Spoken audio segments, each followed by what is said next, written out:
Bonjour les artistes, j'espère que vous allez bien. Dans cette vidéo, on va parler du matériel nécessaire pour faire tourner Procreate Dreams. Pour rappel, Procreate a annoncé il y a 2 mois la sortie de sa nouvelle application dédiée à l'animation 2D sur iPad. Procreate Dreams, de son nom, reprend les codes qui ont fait les succès de son grand frère Procreate avec une interface épurée et intuitive. Personnellement, je suis ravie de voir une application de ce genre débarquer sur nos iPads.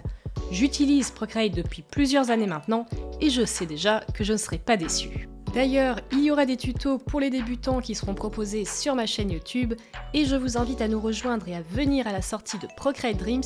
Il y aura 2 cartes iTunes à gagner pour l'occasion afin de s'offrir l'application. Pour le prix, il est de 20$ en précommande, soit 22,99€ pour la France. Ça sortira le 22 novembre prochain.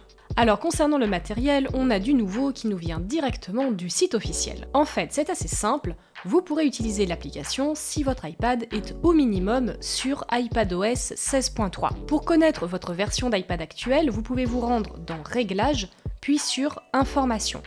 Si vous avez une petite pastille rouge au niveau de mise à jour logicielle, ça veut dire que vous pouvez télécharger et installer une version plus récente de votre iPadOS. Alors même si votre iPad est compatible, nous savons déjà qu'il y aura 2 restrictions qui seront liées en fonction de votre modèle d'iPad et de ses performances.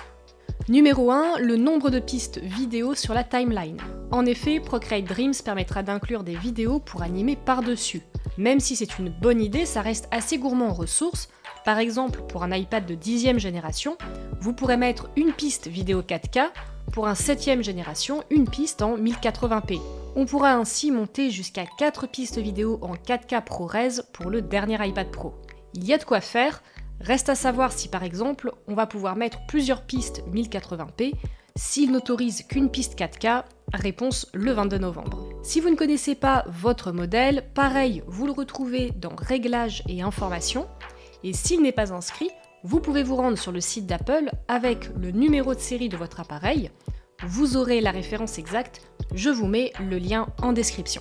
Le deuxième point de restriction, ce sera le nombre de pistes de contenu. Outre les vidéos, vous aurez la possibilité de mettre du texte, d'ajouter de la musique, des effets sonores, des dessins. Les chiffres varient entre 50 contenus pour un iPad 7e génération, jusqu'à 200 pour les derniers iPads. Personnellement, je suis équipée de l'iPad 12.9 de 4e génération qui ne disposait pas encore de la puce Apple, donc j'espère qu'il n'y aura pas de lag. Et bien voilà, on arrive à la fin de cette petite vidéo, j'espère que ça vous a plu. Si c'est le cas, n'hésitez pas à mettre un petit pouce bleu.